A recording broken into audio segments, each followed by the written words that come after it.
Ganito po yung nangyayari dun sa ano, yung sa organic egg.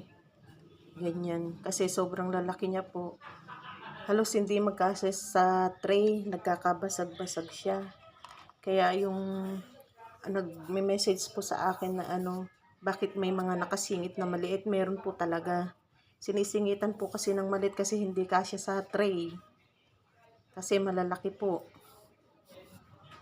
Ganyan po ang nangyayari. Marami pong nagiging ganyan. Nagka-crack sa sobrang laki na. Dahil ano po siya, jumbo size. Ganito. Nagkakaroon ng crack. Ganyan po, maraming ganyan. Yan. Kaya ano po, talagang sinisingitan nila ng medyo maliliit pagka hindi nakasya sa tray.